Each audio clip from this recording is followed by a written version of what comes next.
오늘 우리에게 주시는 하나님 말씀은 빌립보서 3장 15절부터 4장 1절입니다. 그러므로 누구든지 우리 온전히 이룬 자들은 이렇게 생각할지니 만일 어떤 일에 너희가 달리 생각하면 하나님이 이것도 너희에게 나타내시리라. 오직 우리가 어디까지 이르렀든지 그대로 행할 것이라. 형제들아, 너희는 함께 나를 본받으라. 그리고 너희가 우리를 본받은 것처럼 그와 같이 행하는 자들을 눈여겨보라. 내가 여러 번 너희에게 말하였거니와 이제도 눈물을 흘리며 말하노니 여러 사람들이 그리스도의 십자가의 원수로 행하느니라. 그들의 마침은 멸망이요 그들의 신은 배요 그 영광은 그들의 부끄러움에 있고 땅의 일을 생각하는 자라. 그러나 우리의 시민권은 하늘에 있는지라. 거기로부터 구원하는 자 곧 주 예수 그리스도를 기다리노니 그는 만물을 자기에게 복종하게 하실 수 있는 자의 역사로 우리의 낮은 몸을 자기 영광의 몸의 형체와 같이 변하게 하시리라. 그러므로 나의 사랑하고 사모하는 형제들, 나의 기쁨이요 멸류가 아닌 사랑하는 자들아, 이와 같이 주 안에 서라. 아멘.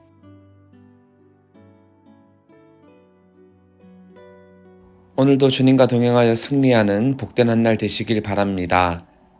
우리는 인생을 보통 마라톤에 비유하곤 합니다. 여러 우여곡절이 있어도 긴 시간 끊임없이 달려야 하기 때문이죠. 그런데 믿음의 길도 이와 같습니다. 우리는 하루, 한 달, 1년만 신앙생활 하는 것이 아니라 하나님이 부르시는 그 순간까지 계속 신앙생활을 해야 합니다. 그래서 성경은 우리의 신앙생활을 자주 경주로 비유합니다. 성도들을 경주하는 자로 묘사합니다.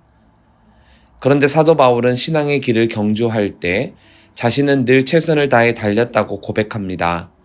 처음 그리스도를 만난 후부터 하나님의 부르심을 받아 삶을 마무리할 때까지 그는 최선을 다해 달렸고 또 그 길에서 믿음을 지켰다고 힘주어 고백했습니다.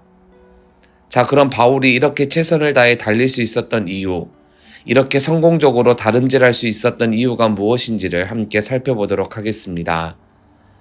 첫 번째로 그리스도의 온전함을 추구했기 때문입니다. 사도 바울은 앞서 그리스도를 위해서라면 죽음도 유익하다고 이야기했습니다. 그러나 그는 그리스도의 죽으심을 본받고 주님의 고난에 참여하며 예수 그리스도의 부활의 능력을 알기에는 여전히 자기는 부족하다는 평가를 내렸습니다. 12절을 보면 내가 이미 얻었다 함도 아니요 온전히 이루었다 함도 아니라 오직 내가 그리스도 예수께 잡힌 바 된 그것을 잡으러 달려가노라 이야기합니다. 즉 사도 바울과 같은 사람이 이런 이야기를 하니 부쩍 겸손해집니다. 무언가를 이루었다거나 무언가를 알고 있다고 생각하는 것이 얼마나 큰 착각인지를 보여줍니다.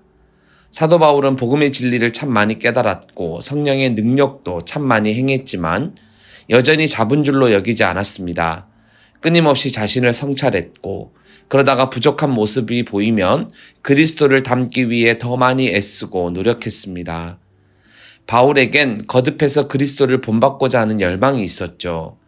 이처럼 우리도 잡은 줄로 여기지 말고 끝까지 최선을 다해 달려가야 합니다. 이쯤 하면 됐겠지 하고 멈출 것이 아니라 그리스도의 온전함을 담기 위해 더 많이 노력하고 더 열심히 달려가야 합니다. 그렇게 하다 보면 연약하고 부족한 자신의 모습이 보일 겁니다.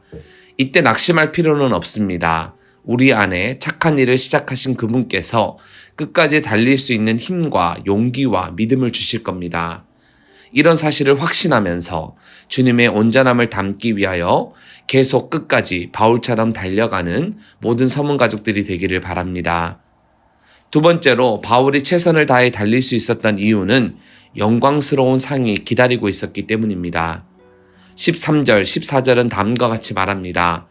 형제들아, 나는 아직 내가 잡은 줄로 여기지 아니하고 오직 한 일, 즉 뒤에 있는 것은 잊어버리고 앞에 있는 것을 잡으려고 표대를 향하여 그리스도 예수 안에서 하나님이 위에서 부르신 부름의 상을 위하여 달려가노라.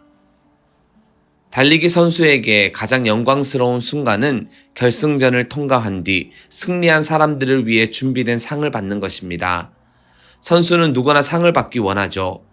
즉 사도 바울도 예수 그리스도를 닮기 위해서 열심히 달렸지만 또 동시에 자신을 위하여 준비된 상을 바라보면서도 열심히 믿음의 길을 경주했습니다. 물론 이 과정에 여러 어려움이 있었죠. 여러 비난과 모진 박해가 있었습니다. 하지만 바울은 멈추지 않았습니다. 그 모든 고난과 희생을 감내하고 감수했습니다. 표대를 향해 달려가는 그 삶을 중단하지 않았죠. 앞서 언급했듯이 상급에 대한 기대가 있었기 때문입니다. 이긴 자에게 주겠다고 약속하신 면류관에 대한 소망이 있었기 때문이죠. 여러분, 받는 상이 크면 클수록 더 큰 동기를 부여합니다. 받는 상이 정말 크다면 더 힘을 내어 달려가게 되죠. 더욱이 주님께서 반드시 상을 주겠다고 말씀하셨습니다. 요한계시록 22장 12절 말씀입니다. 보라, 내가 속히 오리니 내가 줄 상이 내게 있어 각 사람에게 그가 행한 대로 갚아주리라.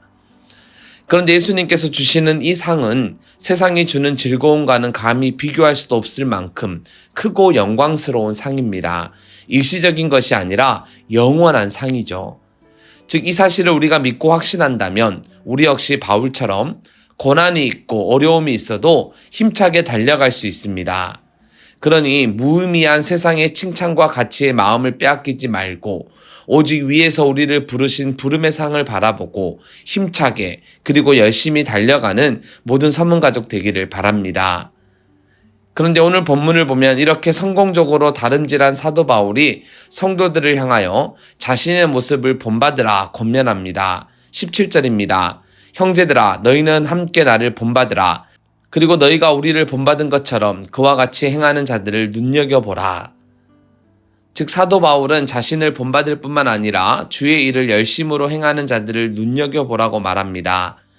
여러분, 롤 모델이라는 말이 있습니다.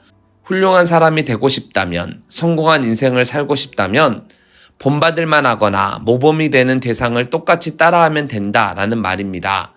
즉, 잘 달리고 싶다, 부름의 상을 바라보고 끝까지 최선을 다하여 잘 달리고 싶다라면 사도 바울을 롤 모델로 삼으면 됩니다.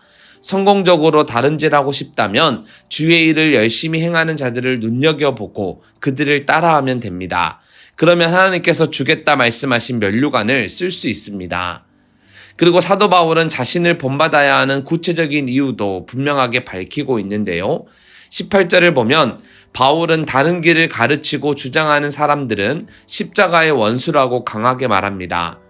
여기서 다른 길을 가르치고 주장하는 사람들은 자칭 그리스도인이라고 하면서도 예수님의 길을 걷지 않는 사람들을 가리킵니다. 이들은 세상이 주는 것을 포기하지 않고 오히려 그것을 추종합니다. 하늘이 아닌 땅의 일을 생각합니다. 그래서 그들의 마침은 멸망이요, 그들은 결국 부끄러움을 당하게 될 것이라고 바울은 분명하게 언급합니다. 그러면서 바울은 우리의 시민권이 하늘에 있다 강조합니다. 시민권이 하늘에 있다는 것은 우리의 신분과 자격이 어떠한지를 분명하게 보여줍니다.